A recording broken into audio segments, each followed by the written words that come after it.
Hello दोस्तों, बेलिज्म academy YouTube channel में आपका फिर से बहुत बहुत स्वागत है। दोस्तों, आज के इस वीडियो में हम मोस्ट इंपॉर्टेंट क्वेश्चंस को सॉल्व करने वाले हैं जो कि आपके यूपी टेट, सुपर टेट, साथ ही साथ आपके यूपी पीईटी एग्जाम के लिए मोस्ट इंपॉर्टेंट है। दोस्तों, इस वीडियो में मैंने सारे क्वेश्चन सेलेक्टेड लिए हैं जो कि आपके सिलेबस पर बेस्ड होंगे, साथ ही साथ आपके प्रीवियस ईयर क्वेश्चन पर बेस्ड होंगे। तो वीडियो को ध्यान से देखिएगा और वीडियो के लास्ट में मुझे जरूर बताइएगा कि आज के इस वीडियो में आपके कितने क्वेश्चन सही हुए।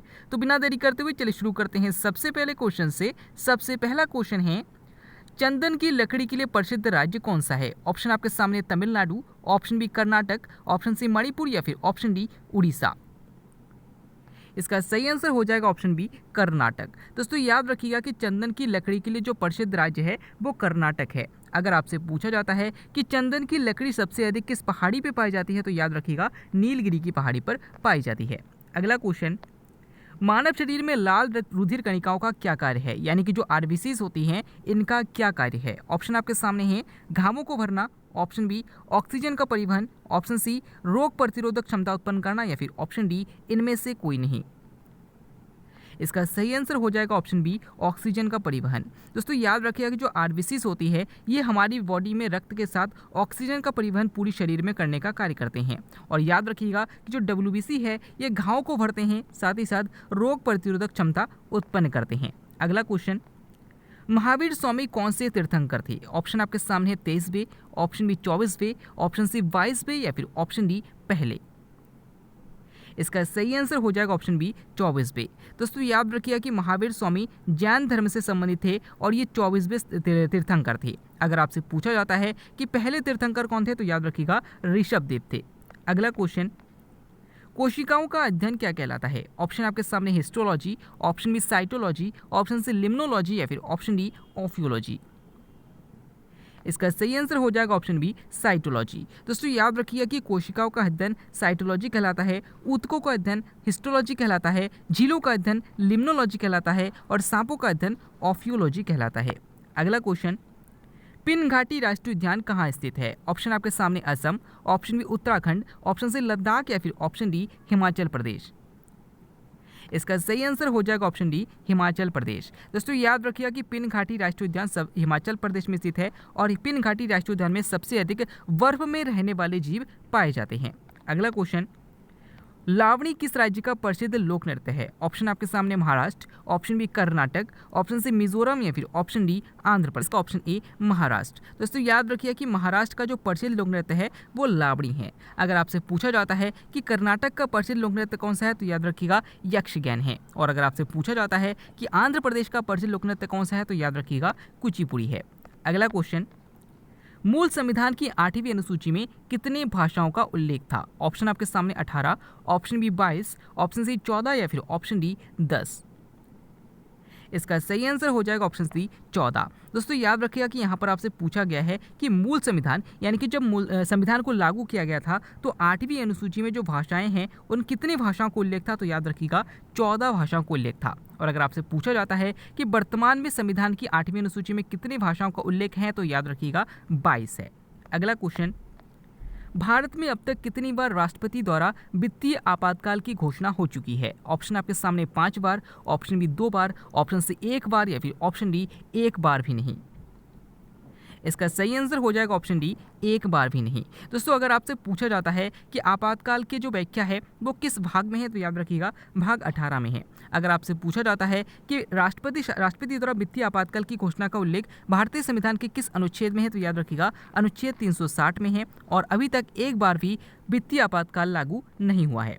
अगला क्वेश्चन, भारतीय संविधान का अभिभावक कौन है? ऑप्शन आपके सामने संसद, ऑप्शन बी प्रधानमंत्री, ऑप्शन सी राष्ट्रपति या फिर ऑप्शन डी सर्वोच्च न्यायालय। इसका सही आंसर हो जाएगा ऑप्शन डी सर्वोच्च न्यायालय। दोस्तों, याद रखिए कि सर्वोच्च न्यायालय यानी कि सुप्रीम कोर्ट को भारतीय संविधान का अभिभावक कहा जाता है। अगर आपसे पूछा जाता है कि संविधान का अंगरक्षक या फिर संविधान का व्याख्याकार किसे कहा जाता है तो याद रखिएगा सर्वोच्च न्यायालय को कहा जाता है।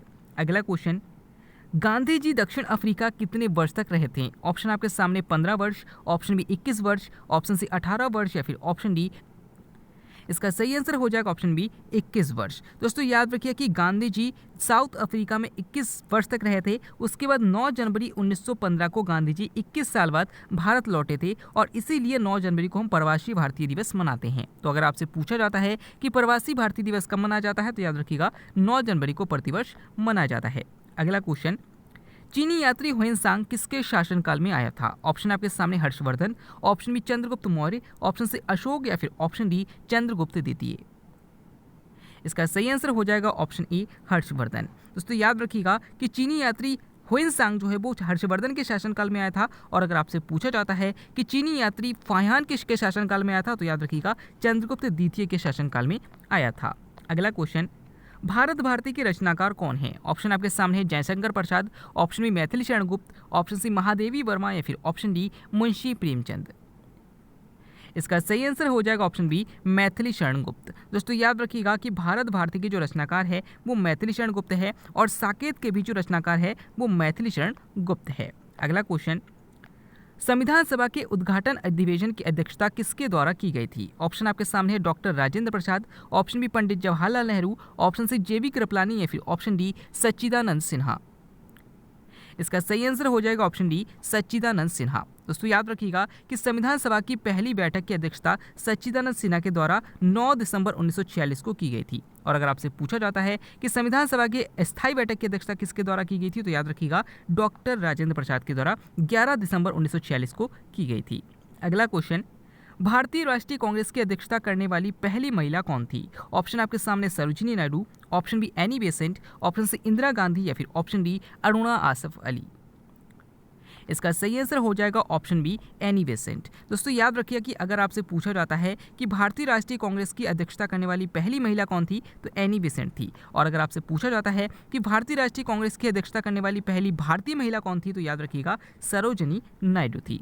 अगला क्वेश्चन, ब्लड कैंसर को किस नाम से जाना जाता है? ऑप्शन आपके सामने है ऑप्थालो, option B melanin, option C insulin या फिर ऑप्शन डी ल्यूकेमिया। इसका सही आंसर हो जाएगा ऑप्शन डी ल्यूकेमिया। दोस्तों याद रखिए कि जब हमारे बॉडी में WBC की मात्रा बढ़ जाती है तो इसको ल्यूकेमिया कहा जाता है और इसी को ब्लड कैंसर भी कहा जाता है।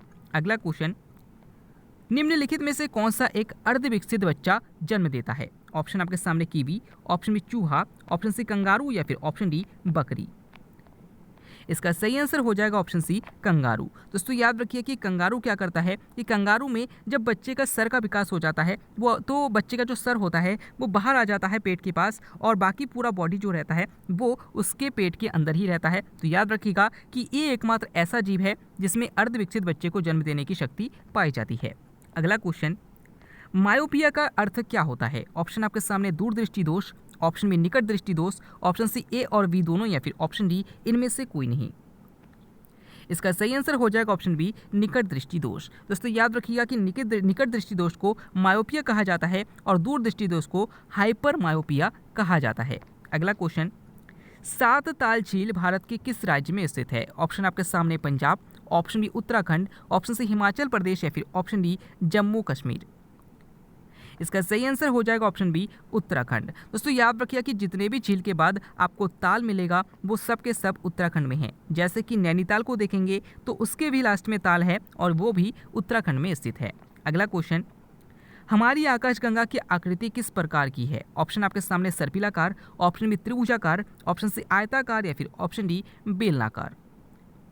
इसका सही आंसर हो जाएगा ऑप्शन ए सर्पिलाकार। दोस्तों याद रखिएगा कि हमारी आकाशगंगा की आकृति जो है वो सर्पिलाकार है। अगर आपसे पूछा जाता है कि हमारी आकाशगंगा का क्या नाम है तो याद रखिएगा मिल्की वे है, जिसे हिंदी में दुग्ध मेखला भी कहा जाता है। अगला क्वेश्चन, लौह तत्व का सबसे अच्छा स्रोत किसे माना जाता है? ऑप्शन आपके सामने पालक को, ऑप्शन बी केला को, ऑप्शन सी सेब को या फिर ऑप्शन डी संतरा को।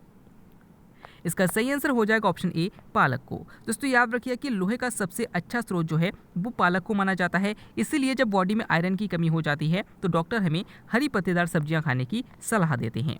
अगला क्वेश्चन, प्रत्येक वर्ष एड्स दिवस किस तिथि को मनाया जाता है? ऑप्शन आपके सामने 1 नवंबर, ऑप्शन बी 1 दिसंबर, ऑप्शन सी 1 सितंबर या फिर ऑप्शन डी 1 अप्रैल। इसका सही आंसर हो जाएगा ऑप्शन बी 1 दिसंबर। दोस्तों याद रखिएगा कि प्रतिवर्ष 1 दिसंबर को एड्स दिवस मनाया जाता है। अगर आपसे पूछा जाता है कि एड्स की जांच के लिए कौन सा परीक्षण किया जाता है तो याद रखिएगा एलिसा परीक्षण किया जाता है। अगला नेक्स्ट क्वेश्चन है, कोयला की खानों में से कौन सी गैस निकलती है? ऑप्शन आपके सामने ethane, option B methane, option C butane या फिर ऑप्शन डी इनमें से कोई नहीं। इसका सही आंसर हो जाएगा ऑप्शन बी मीथेन। दोस्तों याद रखिए कि कोयले की खानों से मीथेन गैस निकलती है और मीथेन गैस बहुत जल्दी आग पकड़ लेता है। इसीलिए कोयले की खदानों में जितने भी लोग काम करते हैं उनके हेलमेट में आपको लाइट मिलेगा, उनके पास आपको लालटेन नहीं मिलेगा, क्योंकि लालटेन से आग लग सकती है और जो हेलमेट है उसमें अगर लाइट सिस्टम होगा तो उससे आग लगने की संभावना कम हो जाती है। अगला क्वेश्चन, ग्लोबल वार्मिंग शब्द का प्रयोग सबसे पहले किसने किया था? ऑप्शन आपके सामने John Baker, option B Wally Broker, option C Mirage Milton या फिर ऑप्शन डी जॉन बकर। दोस्तों इस क्वेश्चन का आंसर आपको हमें कमेंट के द्वारा बताना है। आज का वीडियो आपको कैसा लगा, साथ ही साथ आज के वीडियो में आपके कितने क्वेश्चन सही हुए कमेंट करके जरूर बताइएगा। हमारे वीडियोस आपको कैसे लगते हैं कमेंट करके जरूर बताइएगा। अगर आप फेसबुक पेज और टेलीग्राम ग्रुप को ज्वाइन करना चाहते हैं तो डिस्क्रिप्शन में लिंक दिया गया है, वहाँ से आप ज्वाइन कर सकते हैं। हम फिर से लौटेंगे एक नए नेक्स्ट वीडियो लेकर, तब तक के लिए देखते रहिए, सीखते रहिए।